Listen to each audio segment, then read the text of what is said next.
Isa sa mga posibleng mahagingan ng paglipad ng rocket ng North Korea ang Santa Ana sa Cagayan. Kaya bawal muna maglayag doon simula bukas. Ang tanong ng mga residente, paano naman daw ang kanilang kabuhayan? Mula sa Santa Ana, Cagayan, nakatutok live si Joseph Mono. Joseph? Mel, pangamba ang dulo sa ilang tahimik na komunidad dito sa Santa Ana, Cagayan nung kasado na na rocket launch ng North Korea. Alam na nila na ipapatupad yung no fishing zone simula bukas April 12 hanggang April 16. Pero ang sabi nila, paano daw naman kakain yung kanilang pamilya kung hindi sila papalaot? Tahimik at simple ang pamumuhay sa Santa Ana, Cagayan. Naabutan namin ang mga batang ito na nagtatampisaw sa dagat. Ang isang ito, tahimik na gumagawa ng mga kwintas na shells. Ibebenta daw nila sa bayan. Andito tayo ngayon sa may Santa Ana, Cagayan. Literal nasa tuktok tayo ng Pilipinas ngayon sa dulong bahagi sa norte ng ating bansa. Karamihan dito sa mga nakatira dito sa bahaging ito ng Santa Ana, mga mangingisda. Kaya nga lamang, yung Santa Ana ay bahagi ng no fishing zone na ipapatupad simula April 12 hanggang 16. Ako si Joseph sa GMA.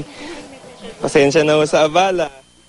Tinanong namin sila kung nababalitaan na nila ang nakaambang papakawala ng North Korea ng rocket sa pagitan ng April 12 hanggang 16.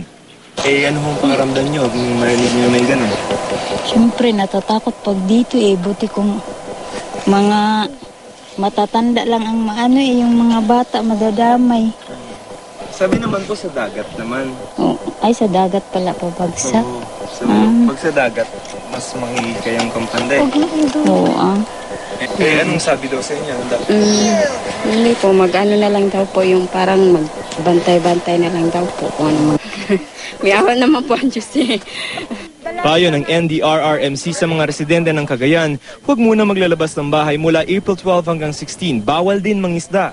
Pero sa hirap daw ng buhay nila dito, wala na raw marahil silang dapat pang katakutan.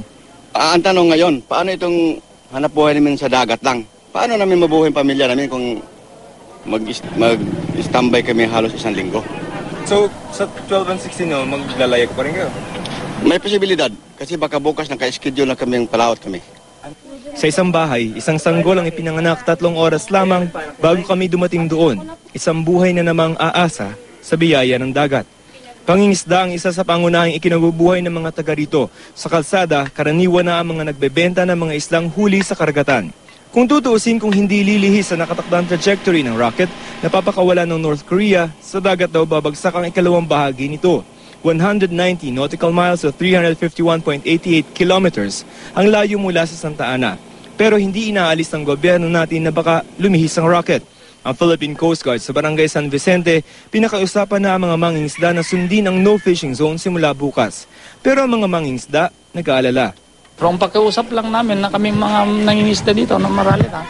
Kung yung 4 na araw na yon, saan kami kukuha ng kakainin naman namin? Kung maaari, wag mo nang maglayag o kaya mag-ingat kung maglayag man. Sir, pwede po or hindi? Ayun, sa mga malapit lang po siguro pwede, lalo dito sa isla. Pero sa mga malalayo siguro, yun ang i-advisein natin na hindi pwede.